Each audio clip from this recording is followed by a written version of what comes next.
Picture this. You're snorkeling in clear tropical water, sunlight dancing through gentle waves above your head. Below you, colorful fish dart between coral formations, sea turtles glide with ancient grace, dolphins arc through blue space like liquid poetry. Everything feels familiar, almost welcoming. The ocean here speaks a language your eyes understand. Now imagine descending, not with your body, but with your mind. Past the reach of sunlight, past the comfortable warmth, down through layers of increasing darkness and crushing pressure. And as you sink deeper, something unsettling begins to happen. The creatures you encounter start to change, not gradually, but systematically, as if following some terrible blueprint.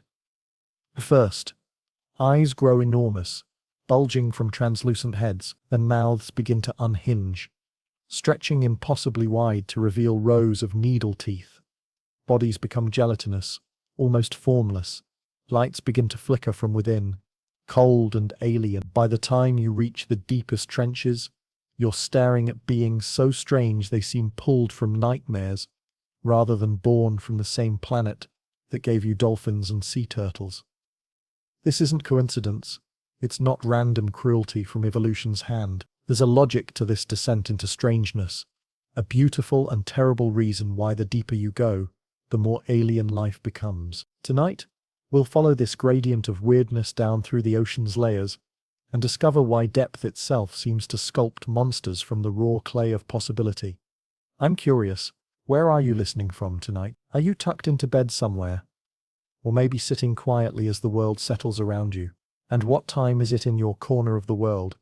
However you found your way here, I'm grateful you've chosen to spend these moments exploring the mysteries hidden beneath the waves. Let's dive into this mystery together. Let's start at the surface and work our way down, like marine biologists have been doing for over a century, because what they discovered wasn't just a catalogue of strange creatures. It was a pattern so consistent, so predictable, it almost feels like a law of nature. The deeper you go, the weirder life gets. In the sunlit zone, the top 200 meters of ocean, life follows rules we recognize. Fish look like fish. They have familiar proportions, scales that gleam silver, eyes that seem reasonable in size. Tuna are sleek and powerful. Dolphins are graceful and warm-blooded. Sea turtles carry shells that make sense to our land-adapted minds. Even the predators here, the sharks and barracuda, are frightening in ways we can understand. Sharp teeth, powerful bodies, speed. They're dangerous, but they're not alien. This is the epipelagic zone, where photosynthesis happens, where colors matter because there's light to see them. Here, evolution optimizes for speed, efficiency, and the eternal dance of predator and prey in an environment rich with energy from the sun. Life here feels abundant, competitive, familiar, but drop just past that 200-meter mark, and something begins to shift. Welcome to the mesopelagic zone, the twilight realm between 200 and 1,000 meters deep. Here, sunlight fades to a dim blue glow, then to almost nothing, and here, for the first time, we encounter creatures that make us pause. Their eyes are noticeably larger, dark and bulging. Their bodies begin to show the first hints of transparency. Some flash with their own cold light. Take the hatchetfish. At first glance, it might pass for normal, but look close. Those eyes are enormous relative to its body, angled upward, like spotlights, scanning for the faint silhouettes of prey swimming above. Its belly glows with a line of photophores, light organs that create what marine biologists call counter-illumination. From below, looking up, a predator sees not the dark shadow of the hatchetfish, but points of light that match the fading daylight from above. It's camouflage, but camouflage that requires making your own light. Or consider the lanternfish, perhaps the most abundant vertebrate on Earth. Small, silver, almost normal looking until you notice the constellation of glowing spots along its sides. These aren't just decorations. They're species-specific patterns, like luminous fingerprints, allowing lanternfish to recognize their own kind in the gathering dark. Even in this twilight zone, we're still dealing with creatures we can relate to. Strange, yes, but recognizably fish-like. They have heads and tails in the right places. Their proportions, while modified, still make sense to our surface-dwelling intuition. But keep descending. At 1,000 meters, sunlight disappears entirely. We enter the bathypelagic zone, the midnight realm, and here the pattern becomes undeniable. Here, evolution seems to have abandoned the rulebook entirely. The anglerfish appears, with its massive mouth and needle teeth, its fishing lure dangling from a modified dorsal fin like some nightmare lantern. But the truly disturbing part isn't the lure, or the teeth. It's the discovery that what marine biologists initially thought were parasites attached to the female anglerfish were actually males.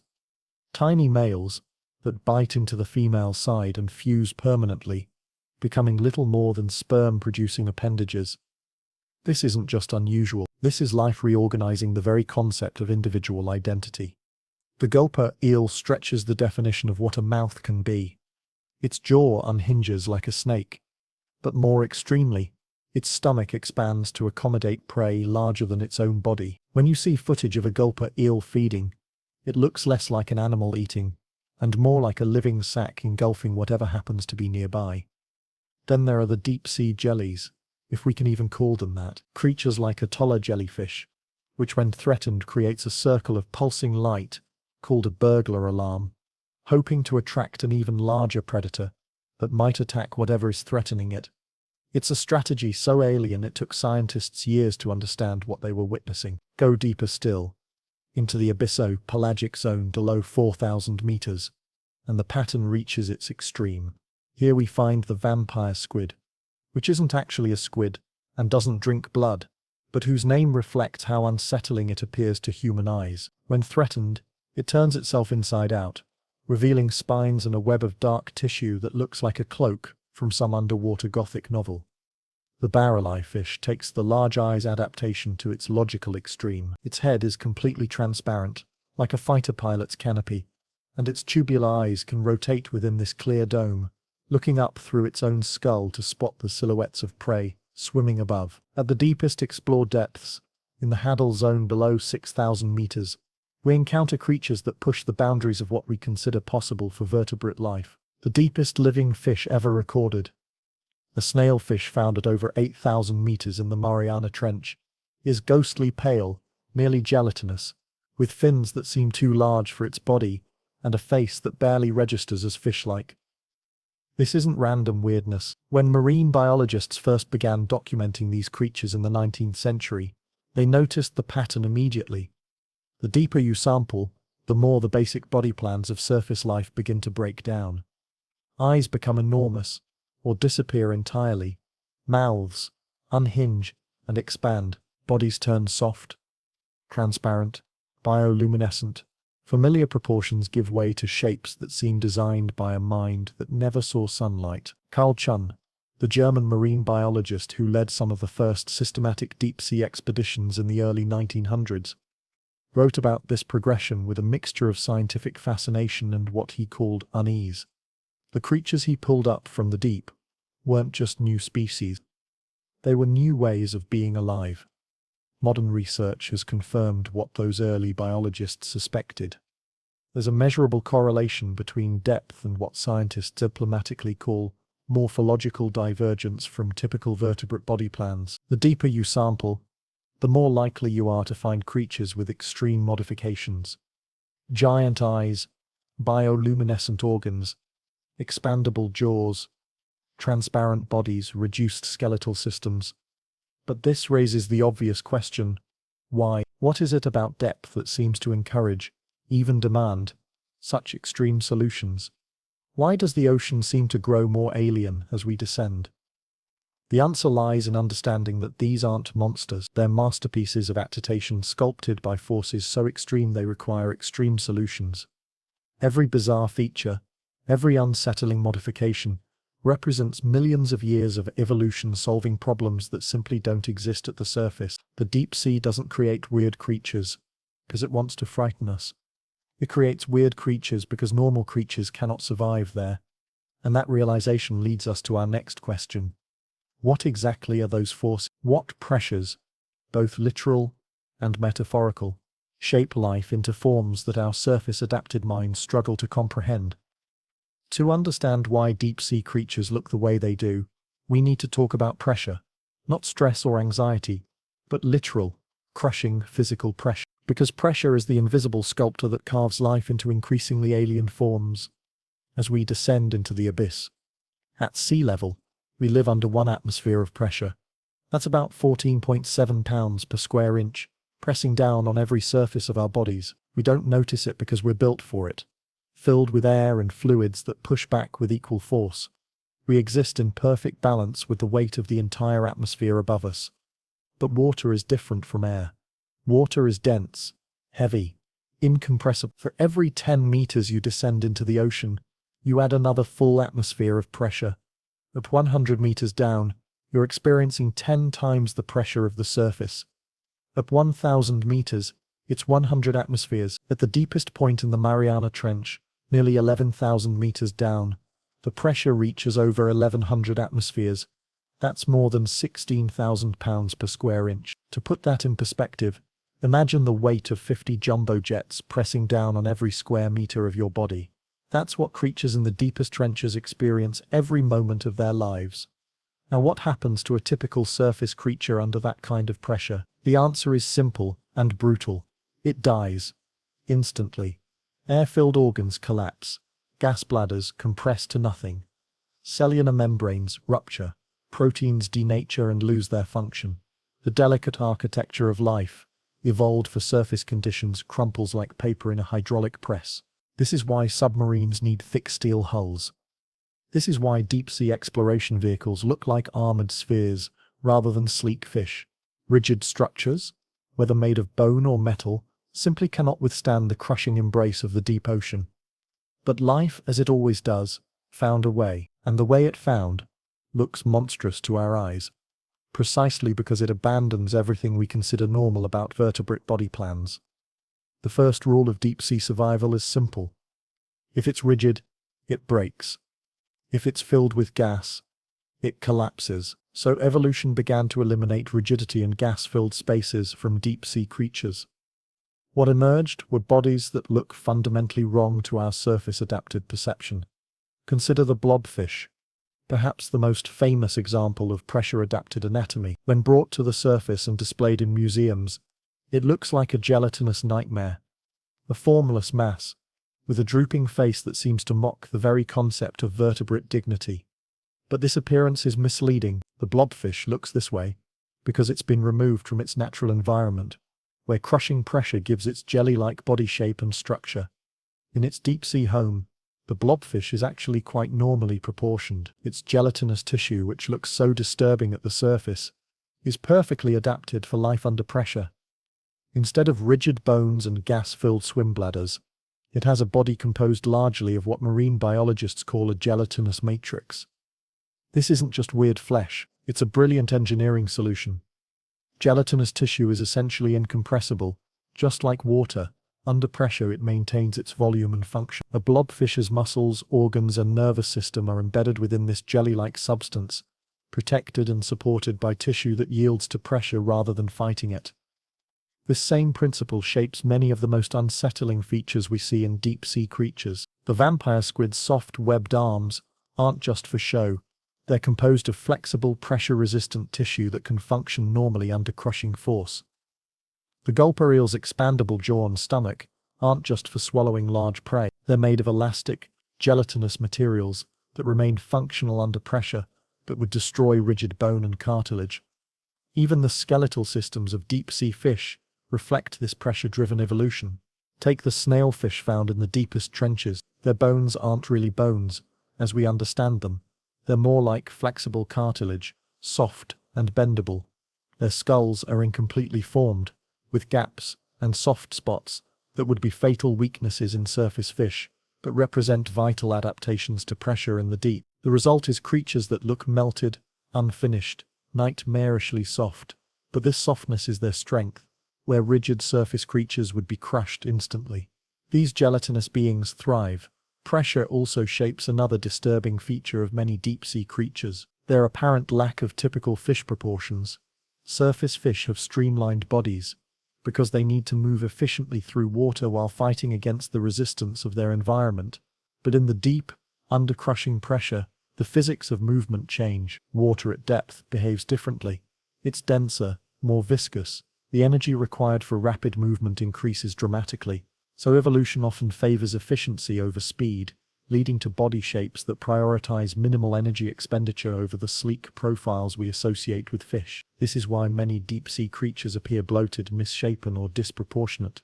The anglerfish's massive head and tiny body aren't a mistake of evolution. They represent an optimal solution for a predator that needs a large mouth to catch rare prey, but doesn't need a powerful body for high-speed chases in an environment where rapid movement is energetically prohibitive. The pressure also affects how these creatures' organs are arranged and how they function.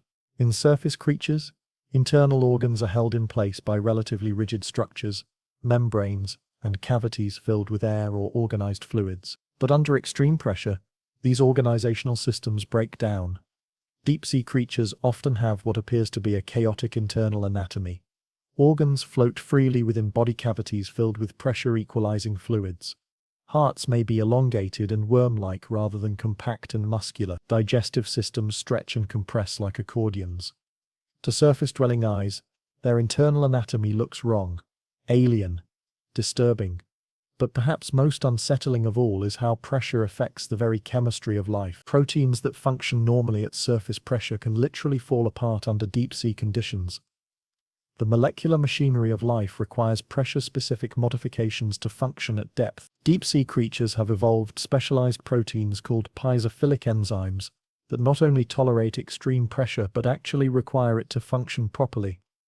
Their cellular membranes contain unique fatty acids that remain flexible under crushing force. Even their DNA replication machinery is modified to work under conditions that would destroy surface life.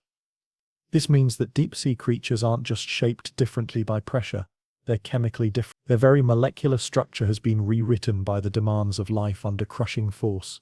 In a very real sense, they represent an alternative version of biology, one where the fundamental rules of biochemistry have been altered by environmental extremes. When we see the transparent head of a barrel-eye fish or the gelatinous body of a deep-sea jelly, we're not just looking at strange anatomy, we're looking at life that has been rebuilt from the molecular level up to survive in conditions that would instantly destroy surface creatures. This is why deep-sea creatures appear so alien, so nightmarish. They represent biology pushed to its absolute limits. Life forced to abandon every familiar strategy and invent entirely new solutions. The pressure hasn't just shaped their body, it's rewritten the very rules of what it means to be alive. And pressure is just the beginning. Because as we'll discover, the deep ocean has other forces at work, other invisible sculptors carving life into forms that challenge our understanding of what creatures should look like. Forces that work together with pressure create beings so strange, they seem to come from another world entirely. Light disappears quickly in water. Even in the clearest tropical seas, sunlight fades to a dim blue glow by 200 meters and vanishes entirely by 1,000. This simple fact of physics has created some of the most unsettling features of deep-sea life. Because in a world without light, eyes become either everything or nothing. And both extremes disturb us in ways that speak to something fundamental about how we navigate our own bright world. In the twilight zone, that dimly lit border between surface and abyss, evolution faces a critical decision with every creature it shapes. Invest heavily in vision to capture what little light remains, or abandon sight entirely and develop other senses. There's no middle ground here. Half measures don't survive in the deep. Those creatures that chose to keep their eyes underwent transformations so extreme, they challenge our understanding of what eyes should look like. Take the giant squid, whose eyes are the largest of any animal that has ever lived. Each eye measures nearly 10 inches across, the size of a dinner plate. These aren't just big eyes, they're optical instruments, so sensitive they can detect the faintest bioluminescent flash from miles away in the absolute darkness of the deep ocean. But even more disturbing are the modifications that smaller deep-sea creatures have made to their visual systems. The bowery-eye fish represents perhaps the most alien solution to the problem of seeing in near darkness. Its head is completely transparent, like a clear bubble filled with fluid, and its tubular eyes sit inside this transparent dome like periscopes in a submarine. This isn't just strange anatomy, it's a masterpiece of optical engineering. The barrel-eye's transparent head allows its eyes to rotate freely, looking up through its own skull to spot the silhouettes of prey swimming above against the faint downward glow of bioluminescence. The transparent forehead acts like a window, protecting the delicate eyes from the stinging cells of jellyfish while maintaining perfect optical clarity.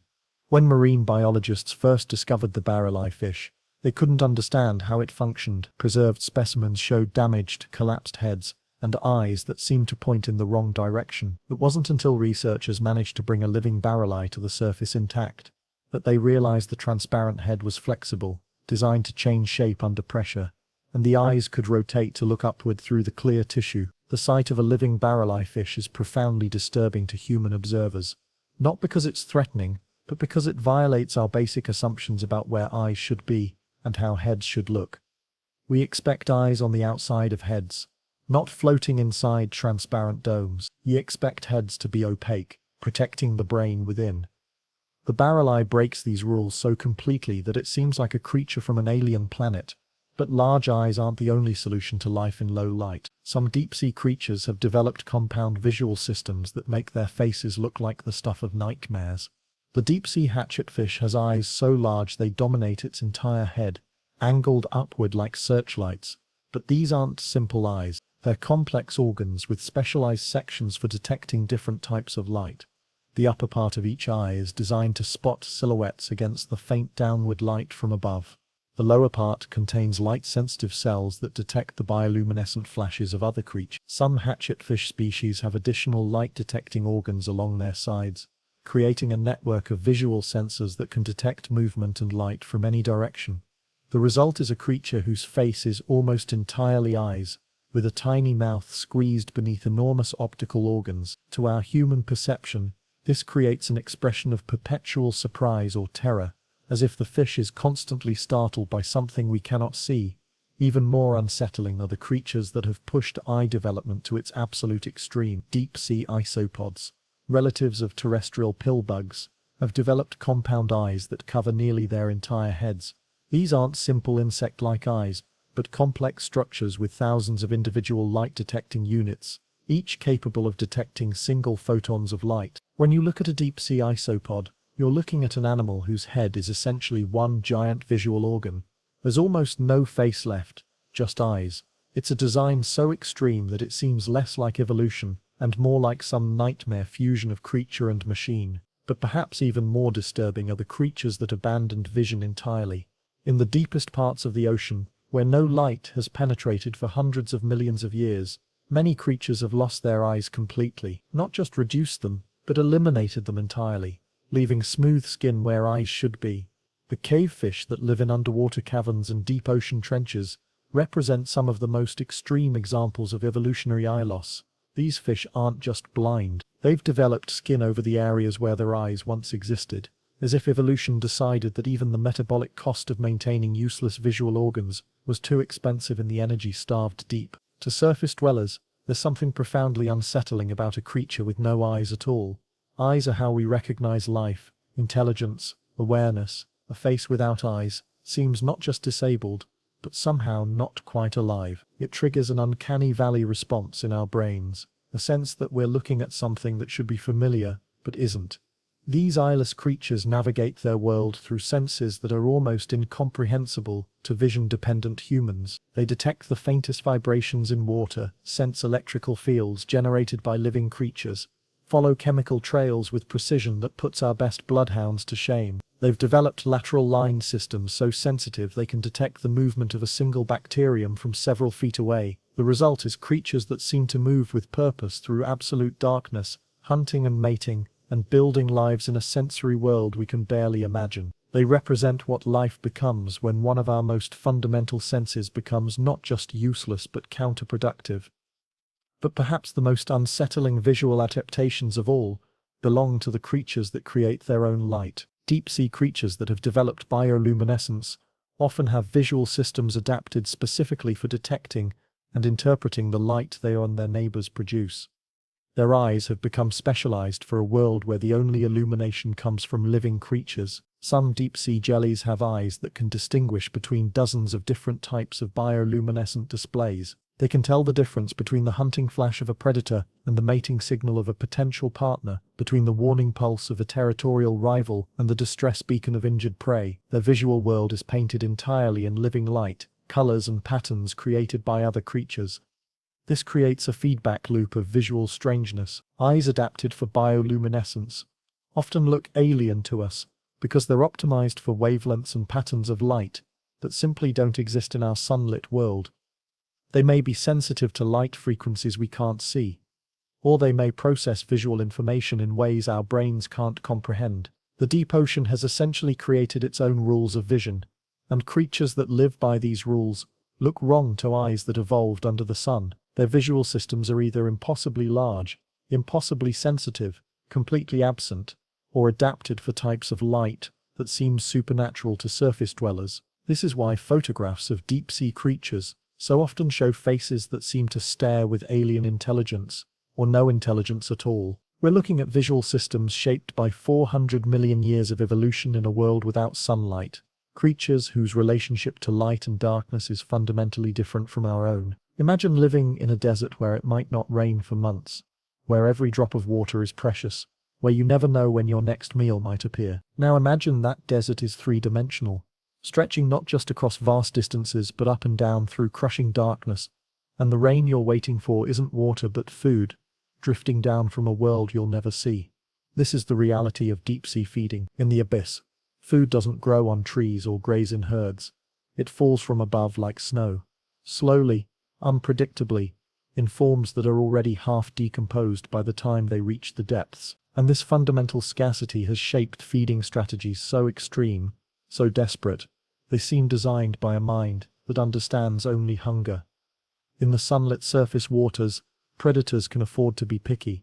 A tuna can chase schools of fish across miles of ocean. A dolphin can select the plumpest squid from a hunting ground rich with options. Energy is abundant, prey is diverse, and evolution rewards efficiency and speed. But descend into the deep, and the rules change completely. Here, any entirety with potential food might be the last one for weeks or months. Here, evolution doesn't reward the efficient hunter. It rewards the creature that can consume absolutely anything it encounters, no matter how large, how strange, or how difficult to swallow. The result is a gallery of feeding adaptations that look less like natural selection and more like nature's nightmares made flesh. Start with the anglerfish, perhaps the most iconic predator of the deep. Its mouth isn't just large, it's disproportionately, impossibly large, taking up nearly half its body length. Those aren't just teeth lining its jaws, they're backward curving spears designed for one purpose, to ensure that anything that touches them can never escape. When an anglerfish strikes, its jaw doesn't just open, it unhinges, creating a cavern that can engulf prey nearly as large as the predator itself. The teeth don't just pierce, they fold inward, creating a one-way passage into the anglerfish's expandable stomach. There's no struggle, no chance for escape. The prey simply disappears into what looks less like a mouth and more like a portal to somewhere else entirely. But the anglerfish's most unsettling adaptation isn't its enormous mouth. It's the lure dangling from a modified dorsal spine like a fishing line cast by some invisible angler. The lure pulses with cold, blue-white light. To hungry deep-sea creatures, it mimics the bioluminescent flash of small prey, drawing victims close enough for the anglerfish's lightning-fast strike. This is predation as deception, hunting as theater. The anglerfish doesn't chase its prey. It performs for them, creating a light show that triggers their deepest instincts to feed, then destroys them for their hunger. There's something profoundly disturbing about this strategy, the way it weaponizes the very drive that keeps deep-sea creatures alive. Even more extreme is the gulper eel, a creature that has essentially reorganized its entire body around the single function of swallowing things. Its scientific name, Eurypharynx pelicanoides, means pelican-mouthed, but even that doesn't capture the grotesque flexibility of its feeding apparatus. A gulper eel's mouth can open to 4 times the width of its body. Its jaw unhinges, not just at the joint, but along the entire length, creating an opening that defies vertebrate anatomy. Its throat and stomach are lined with elastic tissue that can stretch to accommodate prey much larger than the eel itself. When feeding, a gulper eel doesn't look like a fish eating. It looks like a living bag engulfing whatever happens to be nearby. The sight of a gulper eel feeding is profoundly disturbing, precisely because it abandons any pretense of being a typical predator.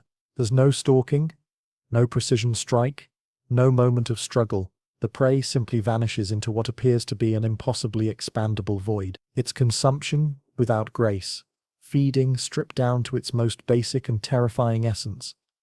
But perhaps even more unsettling are the creatures that have turned their entire bodies into feeding traps.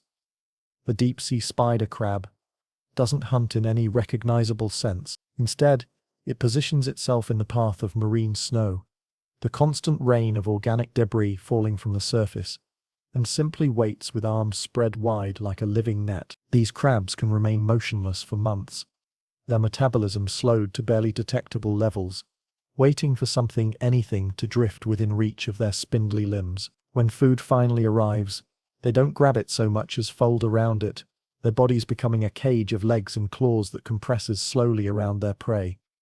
There's something deeply unnerving about this strategy, the way it transforms the crab from active predator into patient trap. It's hunting as architecture, predation as environment. The crab doesn't chase food, it becomes the place where food goes to die. Deep-sea creatures have also evolved feeding strategies that blur the line between predation and parasitism in ways that disturb our surface-dwelling sensibilities. Take the vampire squid, which despite its name doesn't drink blood. Instead, it feeds on marine snow, drifting organic matter that it collects with specialized feeding filaments. But when threatened, the vampire squid reveals why it earned its ominous name. It turns itself inside out, exposing rows of sharp spines and creating a web of dark tissue that looks remarkably like a bat's wing or a gothic cloak. This isn't just defense, it's theater, a performance designed to make the vampire squid appear larger, more dangerous, more alien than it actually is. The effect is profoundly disturbing, because it transforms a relatively harmless filter feeder into something that looks like it emerged from our deepest fears about what might lurk in dark places. The vampire squid weaponizes our psychological responses, using our own instincts against us. Even more extreme are the feeding partnerships that develop in the deep. The female anglerfish doesn't just hunt alone. In many species, she carries her mates with her, tiny males that have permanently fused to her body, becoming little more than sperm-producing organs. This isn't just unusual reproduction, it's a feeding strategy that ensures the female never has to waste energy searching for a mate when food is scarce enough to make every calorie precious. The male anglerfish literally becomes part of his mate's feeding apparatus, his body repurposed to support her hunting efficiency. He loses his eyes, his fins, most of his organs, everything except the ability to fertilize her eggs. It's a relationship so extreme it challenges our basic understanding of individual identity, turning mating into a form of controlled cannibalism. Perhaps most disturbing of all are the creatures that have learned to use light not just to attract prey, but to confuse and disorient them. Some deep-sea jellies create what marine biologists call burglar alarms, rapid flashing displays that can trigger seizure-like responses in other creatures, stunning them long enough for the jelly to engulf them with its translucent, nearly invisible tentacles. These aren't just feeding strategies, they're neurological weapons, attacks on the nervous systems of prey species that exploit the very mechanisms these creatures use to navigate their dark world. It's predation that targets not just the body, but the mind. Hunting that works by breaking down the basic sensory systems that keep deep-sea creatures alive. The deep ocean has created feeding strategies so extreme, so desperate, they seem to emerge from our worst nightmares about what it means to be consumed. But these aren't the products of malevolent intelligence, they're solutions to the most fundamental problem in the deep sea: how to survive in a world where your next meal might never come. When we think of what an animal should look like, we carry unconscious blueprints in our minds.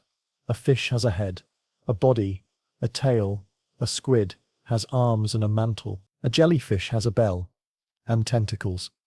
These body plans feel fundamental, like laws of nature that define what life should be.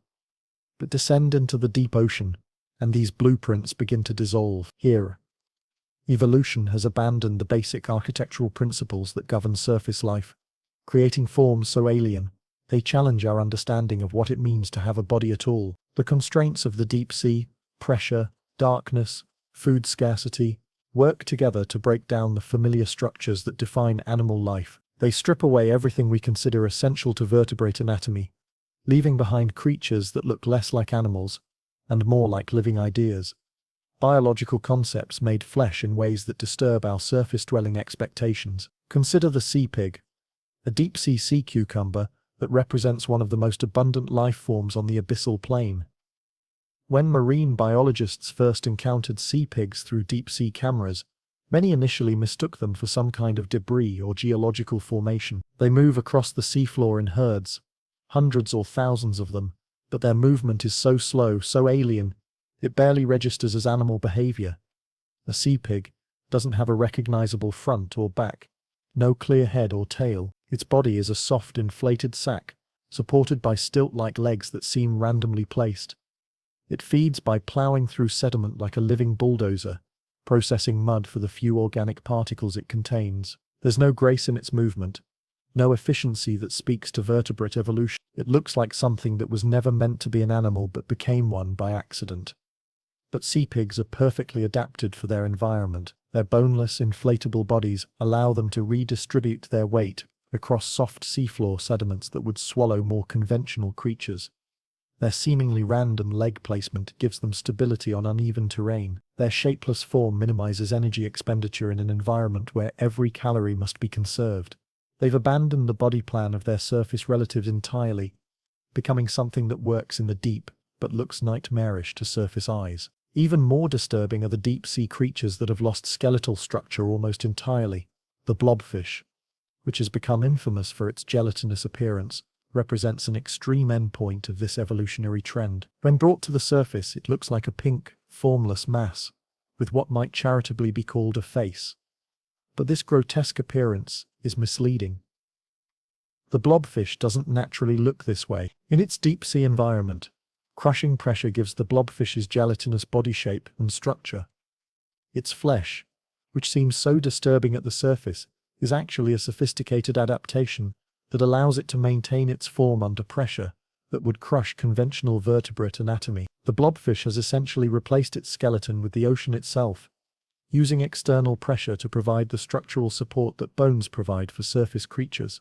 But when removed from that pressure, when brought to our world, the blobfish collapses into the formless mass that has made it a symbol of deep-sea weirdness. We're looking at a creature literally deformed by our environment, an animal that can only exist in its proper form under crushing force that would kill us instantly. This abandonment of rigid structure reaches its extreme in the deep-sea jellies, creatures that have dispensed with conventional anatomy so completely they seem more like animated water than animals. Deepstaria enigmatica, a jellyfish discovered only recently, looks like a living plastic bag drifting through the abyss. It has no obvious organs, no clear front or back, no features that mark it as a member of any familiar animal group. When Deepstaria feeds, it doesn't capture prey in tentacles like surface jellies. Instead, its entire body becomes a net, wrapping around its victims like a translucent shroud. The prey doesn't struggle against tentacles or stinging cells. It simply disappears into what looks like animated seawater, digested by processes that remain largely mysterious to marine biologists.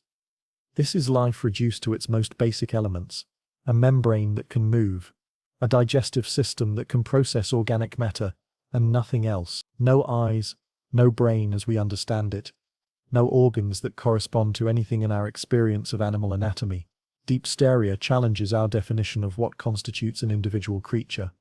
It's less a jellyfish than a living idea about what minimal life might look like. Even creatures that retain some semblance of conventional anatomy often display structural modifications so extreme they seem to belong to different kingdoms of life. The vampire squid can turn itself inside out when threatened, revealing an interior surface covered with photophores and spines. This isn't just defense, it's a complete reorganization of body structure, turning the creature's internal anatomy into its external appearance. During this inversion, the vampire squid doesn't look like a squid anymore. It looks like some kind of animated flower or sea anemone, with what were once internal organs now displayed on the outside. The transformation is so complete that early marine biologists who witnessed it weren't sure they were looking at the same creature. This ability to reshape fundamental body structure reaches its most extreme expression in deep-sea creatures that seem to exist in a constant state of anatomical flux. Some deep-sea jellies can extend and contract their bodies by factors of 10 or more, essentially redesigning their anatomy in real time to adapt to changing conditions. They stretch into ribbons when swimming, compress into balls when resting, and assume intermediate forms that have no names because they don't correspond to any fixed body plan. Perhaps most disturbing of all are the deep-sea creatures that look more like individual organs than complete animals. Barley fish, with their transparent heads and visible brains, seem like floating nervous systems. Deep-sea anglerfishes often appear to be little more than mouths, with minimal body attachments. Some deep-sea sea cucumbers look like animated digestive tracts, processing sediment in endless loops without any apparent organization beyond the most basic feeding functions. These creatures force us to confront uncomfortable questions about what we consider essential to animal life. How much of a conventional body plan can be eliminated before something stops being recognizable as an animal? When does adaptation become so extreme that it crosses the line into something else entirely? The deep sea suggests that our surface-dwelling assumptions about animal architecture are just that.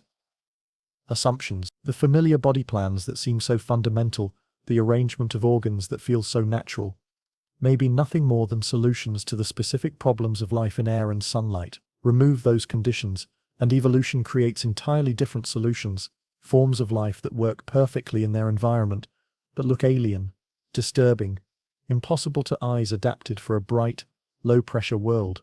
These creatures haven't become monsters, they've become something more unsettling. Proof that the rules we thought governed animal life are not rules at all, just local solutions to local problems. In the deep, where different problems demand different solutions, life has written itself in forms we barely recognize as earthly. In our world, light comes from the sun, from fire, from electricity flowing through filaments and bulbs. Light is external, something that illuminates objects from outside. We expect creatures to be lit, not to light themselves. So when we encounter animals that glow from within, that pulse and flash and shimmer with their own cold radiance, something fundamental shifts in our perception. These aren't just strange creatures, they're creatures that have broken one of our most basic assumptions about how the world works. 90% of deep-sea animals produce their own light.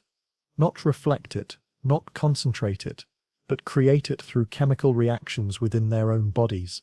They are living lanterns, biological light bulbs, creatures that carry their own illumination through the endless dark of the abyss. And there's something deeply unsettling about this, something that touches our most primitive responses to things that glow in the dark.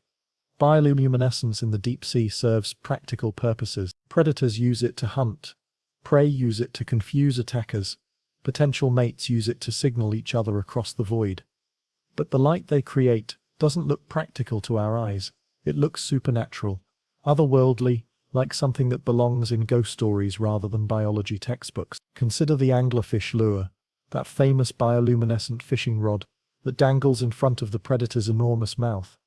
The light it produces isn't steady like a flashlight or flickering like a candle. It pulses with complex rhythms, sometimes fast, sometimes slow, sometimes in patterns that seem almost musical. The light itself is an eerie blue-white, a color that doesn't occur naturally in our surface world except in lighting or certain types of fire. When prey creatures see this light, they're drawn to it with a compulsion that seems almost hypnotic. They don't just approach the lure, they become transfixed by it, swimming directly into the anglerfish's waiting jaws, as if the light has somehow disabled their ability to recognize danger. There's something profoundly disturbing about watching this happen, about seeing the light itself become a weapon that works by exploiting the deepest instincts of other creatures. But the anglerfish lure is relatively simple compared to the light displays of some deep-sea creatures. A tola jellyfish, when threatened, creates what marine biologists call a burglar alarm, a rapid sequence of bright flashes that spiral around its bell-shaped body like a warning beacon. The effect is mesmerizing and terrifying, a pulsing crown of light that seems designed to overwhelm the visual systems of anything watching.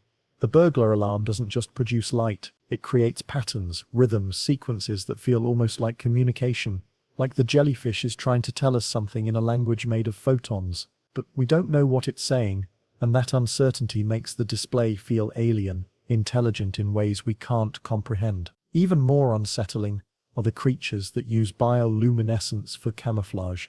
Counter-illumination, the strategy employed by hatchetfish and other Twilight Zone predators, involves producing light on the underside of their bodies to match the faint downward glow from the surface. From below, looking up, these creatures become nearly invisible, their bioluminescent belly lights making them blend seamlessly with the background illumination. This is camouflage that requires the creature to become its own light source, to precisely calibrate the intensity and color of its glow to match conditions hundreds of meters away. It's like being invisible by becoming a star, and there's something deeply unnatural about this to our surface-dwelling minds.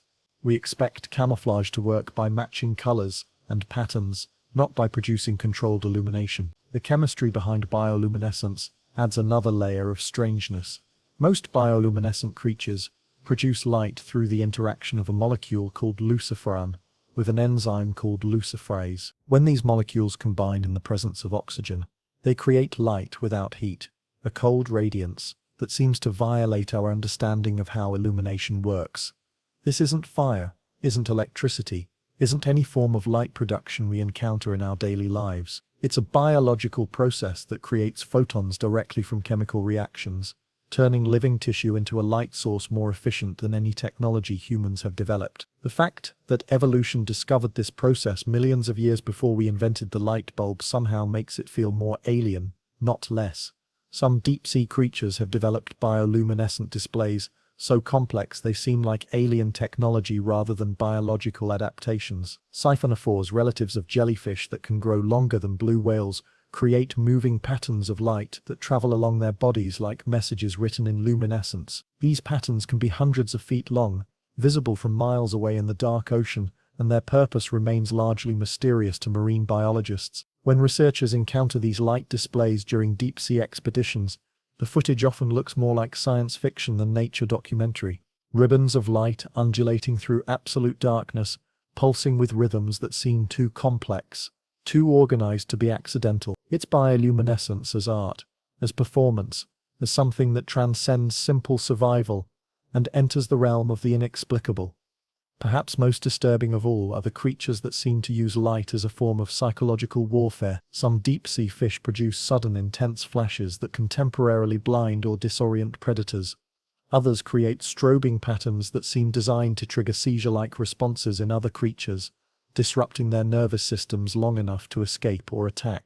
Human brains are pattern-matching machines, constantly comparing everything we see to templates stored in our memory. These templates weren't created randomly. They were shaped by the survival needs of our ancestors, refined by millions of years of encounters with predators, parasites, and other threats. Over evolutionary time, the humans who survived were the ones whose brains correctly identified danger signals and responded appropriately. Deep-sea creatures trigger these ancient alarm systems because they display combinations of features that our pattern-matching systems have learned to associate with threat. Large eyes watching from darkness, mouths that open impossibly wide, bodies that seem to change shape, movements that appear deliberate but unfamiliar. These aren't arbitrary fear triggers. They're specific warning signs that helped our ancestors survive encounters with actual predators. Consider the anglerfish with its enormous mouth and needle teeth. Our brains don't see this as an interesting adaptation to deep-sea feeding. They see a predator optimized for consuming large prey, a creature whose anatomy suggests it could easily overpower something our size. The fact that anglerfish are actually quite small doesn't matter to our threat detection systems, which operate on visual pattern recognition rather than rational analysis. The disproportionately large eyes of many deep-sea creatures trigger another ancient warning system. Throughout evolutionary history, predators that hunt at night or in dark places have developed enhanced visual systems, larger eyes that gather more light and track prey more effectively. Our ancestors learned to associate oversized eyes with creatures that hunt in conditions where we're vulnerable, where our own visual systems put us at a disadvantage. But deep-sea creatures don't just trigger fear responses, they also activate what psychologists call the uncanny valley effect. That sense of unease we feel when encountering something that's almost familiar but not quite right. Deep-sea creatures often look like distorted versions of surface life, recognizable enough that our brains attempt to categorize them as familiar animals, but different enough that this categorization fails. The barrel-eye fish with its transparent head, creates a perfect example of uncanny valley response. Our brains recognize it as fish-like, but the transparent skull and rotating eyes violate our expectations so completely that the recognition process breaks down. We're left with a creature that seems simultaneously familiar and impossible, triggering the deep unease that characterizes uncanny valley reactions. This effect becomes even more pronounced with creatures like the blobfish or sea pig, which look like corrupted versions of familiar animals. Our pattern-matching systems identify them as vertebrates, but their gelatinous, shapeless forms suggest something has gone wrong. Something has been damaged or diseased. Evolution has taught us to avoid creatures that appear sick or corrupted, as they might carry parasites or diseases that could threaten our own health.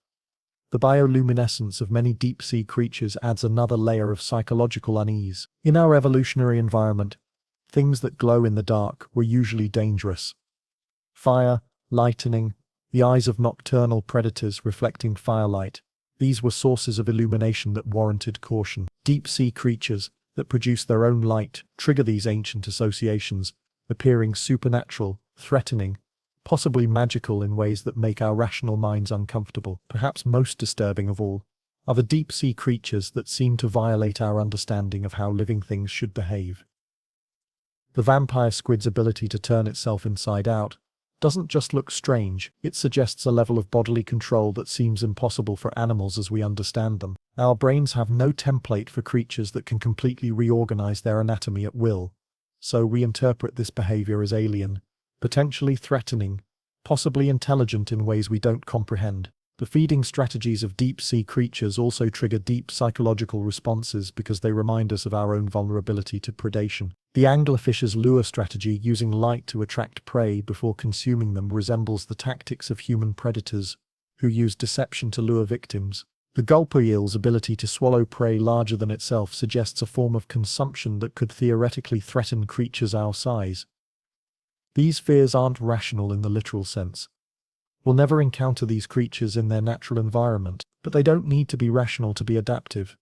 Throughout human evolution, the individuals who survived were often the ones who erred on the side of caution, who treated anything that looked potentially dangerous as actually dangerous until proven otherwise. This tendency toward false alarms, toward seeing threats that might not be real threats, has been strongly selected for throughout human evolutionary history.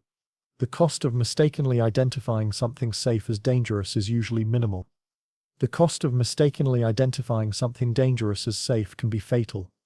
So our brains evolved to be hypersensitive to potential threat signals, even when those signals might be false alarms. Deep-sea creatures represent perfect storm of threat signals, combinations of features that would never occur together in our natural environment, but that individually trigger multiple ancient warning systems. They have predator eyes and predator mouths, but in combinations and proportions that don't match any terrestrial template. They move in ways that suggest intelligence and intent, but their behavior patterns don't correspond to anything in our evolved understanding of how intelligent creatures should act. The result is a creature that appears dangerous without being categorizable, threatening without being familiar, intelligent without being comprehensible. Our brains respond to this combination with what can only be described as existential unease, a sense that these creatures represent something outside our understanding of how life should work. This response serves an important psychological function beyond simple threat detection. The revulsion we feel toward deep-sea creatures helps maintain our sense of boundaries, our understanding of what constitutes normal, acceptable, familiar life versus what represents the alien, the other, the potentially dangerous unknown. In our modern world, where we're unlikely to encounter actual predators, these ancient fear responses can seem maladaptive, unnecessary sources of discomfort, but they continue to serve important functions, helping us navigate social situations, avoid potentially dangerous individuals, and maintain the psychological boundaries that define our sense of self and safety. When we shudder at the sight of a deep-sea anglerfish or recoil from footage of a vampire squid transforming, we're not responding irrationally. We're experiencing the activation of ancient survival systems that helped our species survive in a dangerous world. The fact that these systems respond to creatures we'll never encounter is less important than the fact that they continue to function, continue to protect us by identifying potential threats and responding appropriately. Deep-sea creatures appear creepy precisely because they're perfectly designed to trigger our evolved threat detection systems. They represent the intersection of alien biology and ancient psychology, creatures whose adaptations to extreme environments happen to match the templates our brains use to identify danger. Below 6,000 meters, we enter a realm that barely qualifies as earthly. This is the Hadal Zone, named after Hades, the ancient Greek underworld, and the comparison is more appropriate than its creators might have realized. Here, in the deepest trenches and crevices of the ocean floor, life clings to existence under conditions so extreme they approach the theoretical limits of what biology can tolerate on our planet. The numbers alone are staggering. Pressure in the Hadal Zone exceeds 1,100 atmospheres, more than 16,000 pounds per square inch, pressing down on every surface. The temperature hovers just above freezing, despite the crushing weight above. There is no light, no current, no connection to the energy cycles that drive surface life. Food arrives sporadically, in the form of organic matter that has taken hours or days to drift down from the world above, arriving pre-decomposed and depleted of most nutritional value. These are conditions that would instantly crush, freeze, and starve any surface creature. They represent an environment so hostile that early marine biologists assumed nothing could live there. The Hadal Zone was considered a sterile desert, a lifeless void at the bottom of the world, but they were wrong. Not only does life exist in the Hadal Zone, it thrives there in forms so extreme, they challenge our understanding of what constitutes possible biology. The deepest living fish ever recorded, a type of snailfish discovered in the Japan Trench at over 8,000 meters deep, represents evolution pushed to its absolute breaking point. This creature exists, deeper than Mount Everest is tall, in an environment with pressure equivalent to having the weight of over 300 automobiles pressing down on every square inch of its body. The Hadal snailfish looks like something that was never meant to be a vertebrate. Its body is nearly transparent, composed of what appears to be living jelly rather than muscle and bone. Its skeleton, such as it is, consists of flexible cartilage that bends and compresses rather than maintaining rigid structure. Its head seems too large for its body, dominated by a mouth that appears disproportionately wide for such a delicate-looking creature. But perhaps most disturbing of all, the Hadal snailfish moves. In footage captured by deep-sea landers, these ghostly creatures can be seen swimming with purpose through their crushing environment, hunting, feeding, reproducing, as if the conditions that would instantly kill surface life are perfectly normal. There's something deeply unsettling about watching vertebrate life function in conditions that seem incompatible with vertebrate existence. The adaptations required for life at these depths push biology into territory that seems more like science fiction than natural evolution. Hadal creatures have proteins that are fundamentally different from their surface relatives, molecular machinery that has been completely re-engineered to function under extreme pressure. Their cell membranes contain fatty acids found nowhere else in biology, compounds that remain flexible and functional under crushing force that would destroy conventional cellular architecture. Perhaps most alien of all are the creatures that live in the deepest trenches and feed on the chemosynthetic bacteria that cluster around hydrothermal vents and cold seeps. These organisms have abandoned any connection to surface-derived nutrition entirely, living in ecosystems powered by the heat and chemicals emerging from the Earth's crust rather than energy from the sun. The Mariana Trench, the deepest known part of the ocean, contains creatures that seem to exist in a different version of biology entirely. Giant single-celled organisms called barophilic foraminifera grow to enormous sizes, becoming essentially macroscopic microbes that carpet the deepest seafloor. These creatures contradict basic principles about how large single cells can grow while maintaining function. Yet they thrive in the crushing depths where nothing should be able to live. Even more mysterious are the viral communities that exist in Hadal sediments. These microscopic entities reproduce and evolve at depths where the pressure would crush most biological processes, creating what some researchers describe as alien genetic systems operating according to rules we don't yet understand. The very definition of life becomes questionable when applied to entities that exist under conditions so extreme they approach the theoretical limits of molecular stability. The amphipods that inhabit the deepest trenches represent perhaps the most unsettling example of life pushed to its absolute limits. These shrimp-like creatures have been found at depths exceeding 10,000 meters, existing in pressure so extreme that the water itself begins to behave differently at the molecular level. Their bodies are compressed into shapes that barely resemble their surface relatives, appearing more like animate drops of living material than recognizable arthropods. When researchers first captured footage of these deep trench amphipods, Many initially questioned whether they were looking at individual organisms or some kind of colonial life form.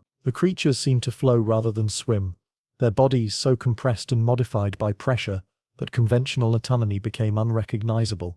They moved with a liquid grace that suggested their bodies were more fluid than solid, more gel than tissue. But perhaps most disturbing of all is what these creatures reveal about the nature of life itself.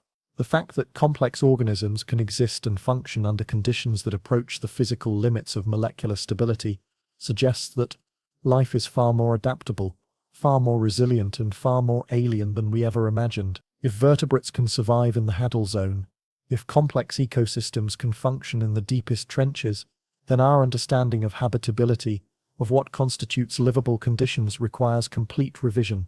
The implications extend far beyond marine biology. The discovery of thriving life in the Hadal Zone has revolutionized astrobiology, expanding our conception of where life might exist in the universe. If organisms can survive at the bottom of our deepest ocean trenches, they might also survive in the subsurface oceans of Europa, Enceladus, or other worlds we once considered too extreme for biology. But for our purposes, for understanding why deep-sea creatures get creepier the deeper we go, the Hadal Zone represents the ultimate endpoint of this gradient of strangeness. Here, evolution has been forced to abandon virtually every rule that governs surface life, creating organisms that seem to exist at the boundary between biology and chemistry, between life and the fundamental forces that shape matter itself. The creatures of the Hadal Zone don't just look alien, they represent a form of life so extreme, so removed from our experience, that they challenge our basic understanding of what it means to be alive. They are living proof that biology is not constrained by our surface-dwelling assumptions, that life can and will find ways to exist under conditions we consider impossible. When we look at footage from the deepest trenches, we're not just seeing strange creatures adapted to unusual environments, we're seeing life that has pushed against the absolute boundaries of physical possibility and found ways to thrive there. These are organisms that exist at the very edge of what chemistry and physics allow, creatures that represent biology's ultimate achievement and its most unsettling expression. In the Hadal Zone, the gradient of strangeness that we've followed through every layer of the deep ocean reaches its logical conclusion. Here, life doesn't just look impossible, it is impossible, by every rule we thought governed biological existence, and yet it persists, it thrives, it evolves, creating forms of life so alien they seem to come from a different universe entirely. So here we are, at the end of our descent through layers of increasing strangeness, having followed the gradient from familiar surface creatures down to the impossible life forms of the deepest trenches. We've seen why the deeper we go, the more alien life becomes, why evolution sculpts increasingly unsettling forms with every meter we descend into darkness. But perhaps we've been looking at this backwards all along. Perhaps the creatures we've called creepy, nightmarish, disturbing aren't monsters at all. Perhaps they're masterpieces. Every bizarre feature we've encountered, every modification that made us shudder, represents millions of years of problem-solving, life finding ways to thrive where nothing should survive. The anglerfish's enormous mouth isn't grotesque. Its elegant efficiency for capturing rare prey, the vampire squid's ability to turn inside out, isn't alien horror. Its sophisticated defense for a creature that can't swim fast enough to flee. The transparent head of the barrel-eye fish, the gelatinous body of the blobfish, the bioluminescent lures of the deep. These aren't failures of evolution or cruel jokes from nature. They're solutions we're not yet wise enough to fully appreciate. Innovations that work perfectly in environments we can barely imagine.